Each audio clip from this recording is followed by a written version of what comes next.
We will have head coach Sean McDermott in here momentarily. For those that don't know, he is spearheading a food allergen awareness campaign in concert with a couple of partners, namely Wegmans and the food banks, not only here in Western New York, but in Central New York as well.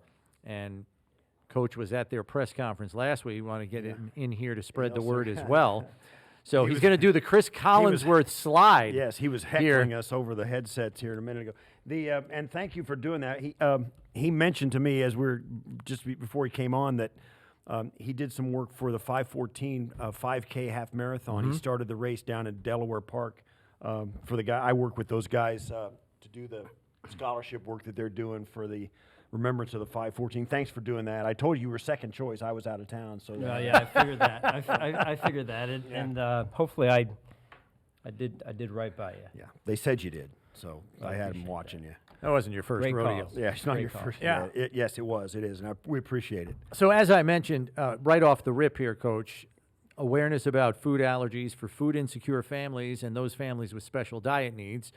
I don't have to tell you the statistics. You know them. And I know that this is kind of a personal issue for you and your family as well, much like it is mine. But the key here is the food for families that maybe don't always have access or the means necessary to acquire the food that's safe for their family. That's the issue here. No, it is. And listen, I was called a non-believer before my family encountered this firsthand with my oldest and then my middle child, and so it got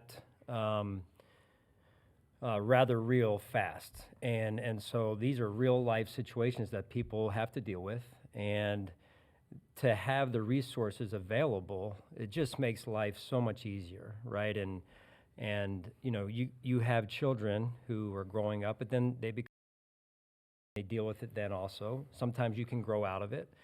But you think about, hey, just going, someone wants to bring cupcakes in for their son or daughter's birthday, and then you have a person or another child in the room who is compromised because of the food that's brought in, right? So it does affect life on a daily basis, and certainly for the person that has the allergy, but also for the caregivers, for the parents, brothers, sisters, what have you. So these are real life situations, and we try and do our best to help out wherever we can. Right. Yeah, and just so everybody knows, Wegmans, along with the Bills, they're supporting those families from May 4th through May 18th. Customers at Wegmans in Buffalo, Rochester, Syracuse, down in the southern tier, stores, all of those stores are participating. You can purchase select allergen-friendly and special diet food items to donate to each of the stores' local food bank and their member agencies. So if you're just cruising around Wegmans doing your regular weekly shopping, if you have to ask somebody at the store, do that, but they have food items that are less than $10 that you can just pick up, grab, and then donate, just to kind of help the cause there. According to the Centers for Disease Control and Prevention, this is the CDC, 1 in 13 children impacted by food allergies these days. So it's very real. And, I don't have to tell Coach, because I'm sure he and his wife Jamie have done this. You become automatic label readers. Wherever you go, whatever store you're in, whatever restaurant you're in, you're reading ingredient lists to high heaven. And I know, Chris, if I can share, you're affected by it as well. Yeah. So you learn through it, right? You learn through the experience of what to do, what not to do, best practices, and the hard part gets to, as probably we've all experienced, you think it's safe, and then all of a sudden it's not, and that can get, again, very serious very fast. So we learn to manage it as families, and listen, there's a lot of people with more serious, life-threatening things going on than this. However, this can become life-threatening very quickly, and something that, again, I think the effort put forth by the sponsors that you mentioned, that's we're very appreciative as a family. I know you guys are as well. Yeah, because you run into those situations where even when you read the label, I'll give you an example. So I know one of yours has a sesame allergy, as does mine, and you read labels and you think you're good. And one time we ran into a situation with hummus. Third ingredient is tahini paste. Well, tahini paste is sesame paste. Didn't know that. We know it now. Right. Went right to the cabinet and grabbed the Benadryl in a hurry. Right. So yeah, it's a very real thing, and sometimes those allergens are hidden because of what the description is on the label, and so it really kind of makes you really do your due diligence after you have an incident like that. So thanks for being a part of this and spearheading this, and because I know more people than you think about are affected by it, and it's one more thing you did choose to put on your, so to speak, put on your plate. Yeah. Well, we had it in our Right. in our own facility here, I think a year or two ago, with one of our players who, we make peanut butter and jelly sandwiches, and somehow, and then there's almond butter sandwiches that to replace the peanut butter, and so somehow things got switched up, and maybe the player grabbed the wrong one. Who knows? It really doesn't matter. It's just more of like front and center.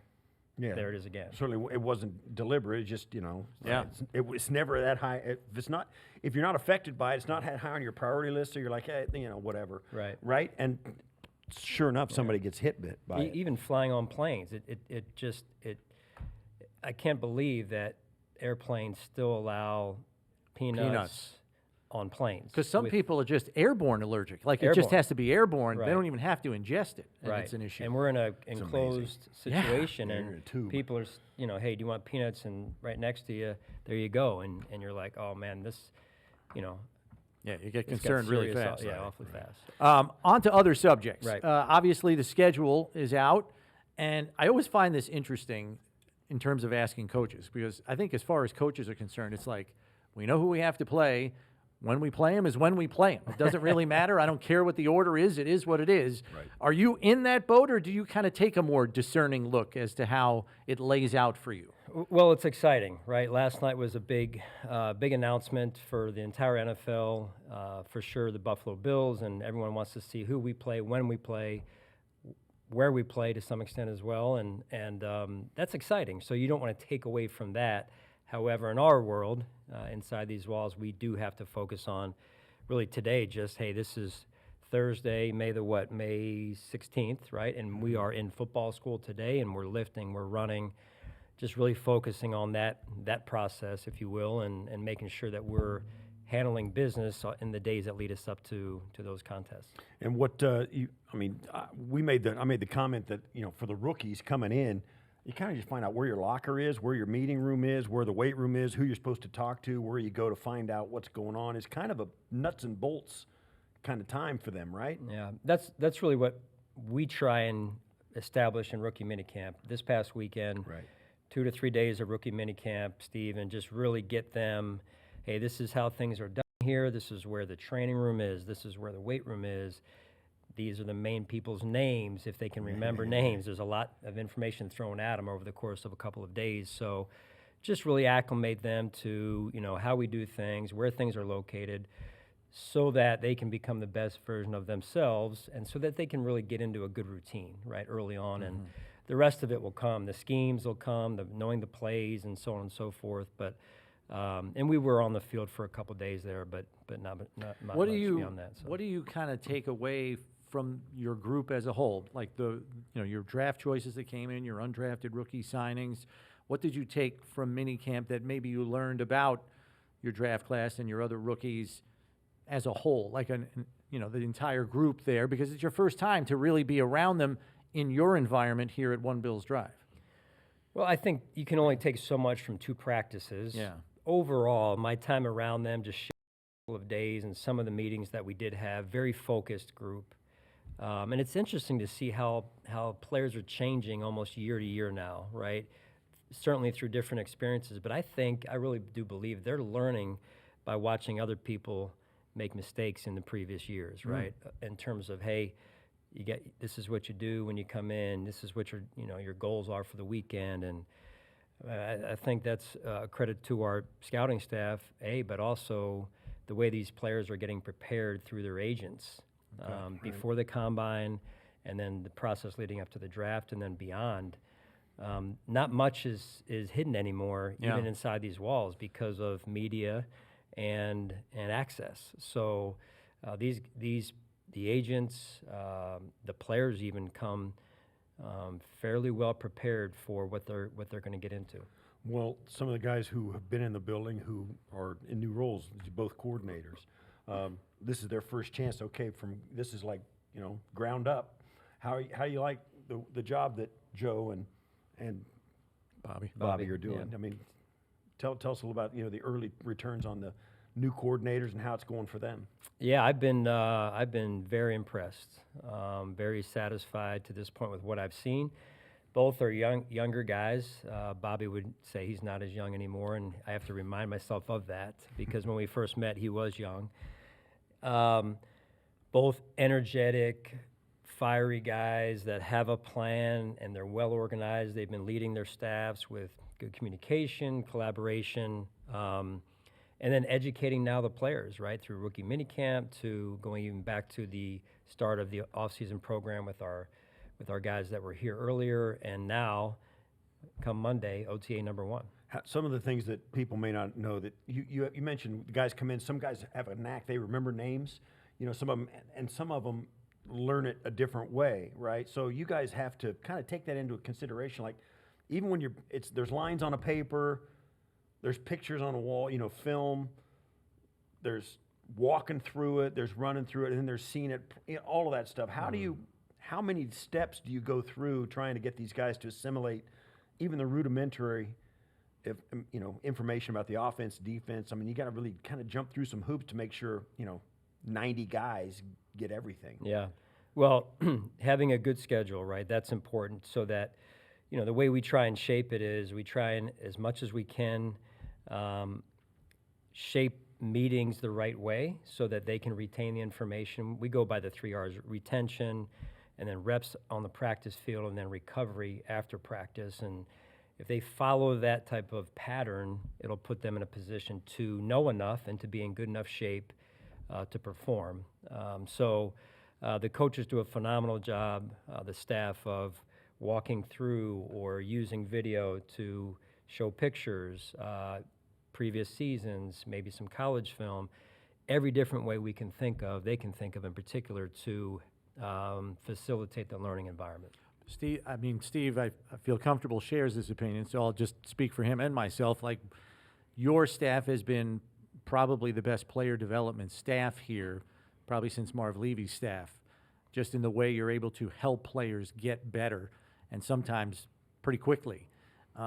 It's no secret your roster's turned over, and it's younger, which can be a good thing.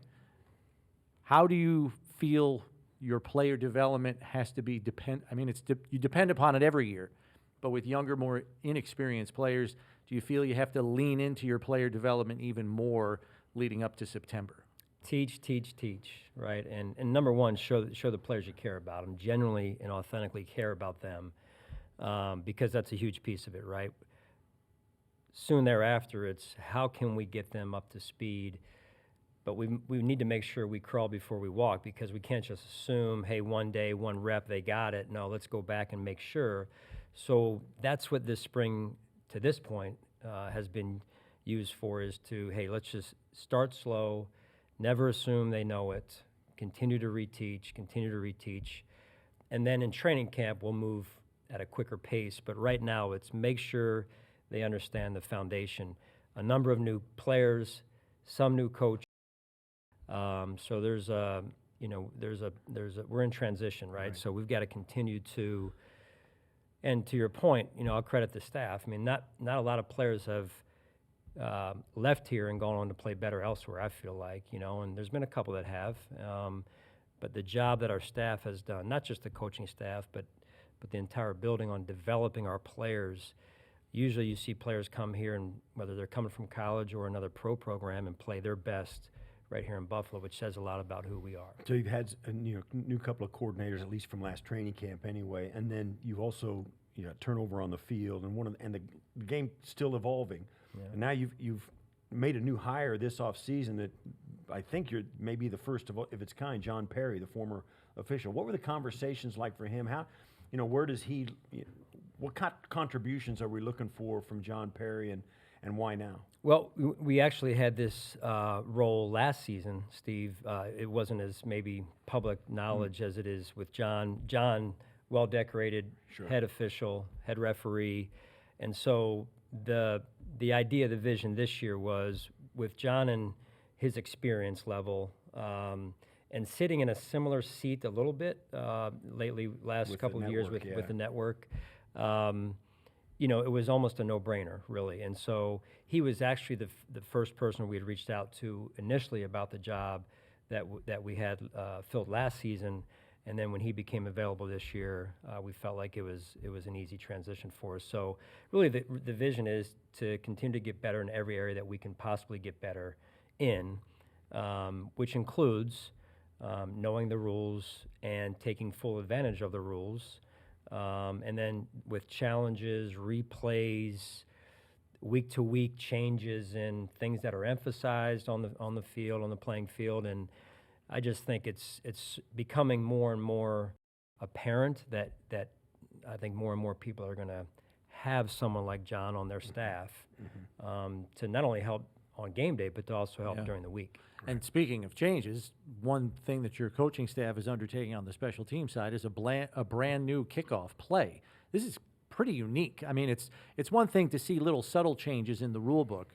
This is a big one. Like, is it almost like starting from scratch there, because it's no longer, it's more like a line of scrimmage play than it is a kicking team play. You know, so you got to, you're literally starting from square one, right? I mean, almost. Maybe square zero. Yeah, right? yeah. -1. Yeah. No, it's a new play, and I don't think anybody really knows what at the end of the day it's going to exactly look like. Or, however, there's an opportunity here for teams, for us in this case, to do as good of a job as we can. Coach Smiley, Coach Harkey, our special teams coaches, to vet it, to spin it around, vet it again. And we're going to have to actually practice the play in practice, full speed, so that we can see and find some of the advantages or some of the pitfalls. That could be one of the advantages of the new play. It's not, I mean, you couldn't, I've never in my entire, never seen it or heard about a kickoff return being practiced full speed at the pro level. Right. You never practice. It's too dangerous. Too dangerous. Now, if it's not that dangerous, I say not that, finger quotes, not that dangerous, because I'm not doing it. You might be able to do that at a little bit higher pace in practice to get a better feel for it, just because of the fact that the reason it's in is because there won't be guys running 100 miles an hour in opposite directions and not avoiding each other. Right. The collisions that you could only do in real game situations that you couldn't do in practice. Now, those collisions are less, I would hope, and that's being some of the goal of the new rule and the new approach here. I think more than anything, a lot of research. There'll be more research. I think the challenge is going to be you're not going to see people really showing their hand in the preseason. Right. So the advantage will be, hey, first 4 weeks of the season, you know, who's ahead of the game. Yeah, it's almost a race to crack almost the a code, race, right? Yeah, the Kentucky Derby of the kickoff. It's really unique, though. I mean, show up as secretariat. You'll be for fine. coaches that even have been in the game as long as you have, it's like it's a very like brand new, unique situation. I find it fascinating, and I'm eager to see all you guys matching wits on weekends. It's going to be really interesting. There's to see a lot that unfold. there's a lot of layers on it, right? Through the rules and whatnot. It's going to appear, to me, it's going to appear like late in a play that's already begun, and you're catching it like halfway through the film. You know what I mean? Yeah. Not much, but still a lot of space and a lot of options, a lot of unknowns. Yeah, it's. I think you're going to see naturally the kickoff, the field position improve, right? Coming off of these plays, and we'll see how much it improves. But I think it's going to improve certainly off of what it was last year. That's really the bottom line. Right. Where's their starting point going to be after you kick it, and what can you do to maximize it? I mean, that's Coach, good stuff, man. Thanks for the time. Appreciate it. Good luck as the allergen-friendly food drive with Wegmans goes through May 18th. We're looking for good turnout, so help out where you can. If you're cruising through a Wegmans, pick up one of those food-friendly special diet needs for those in need at our local food banks across Western and Central New York. Coach, appreciate the time as always. Good luck out there on the field in the coming weeks with OTAs and minicamp.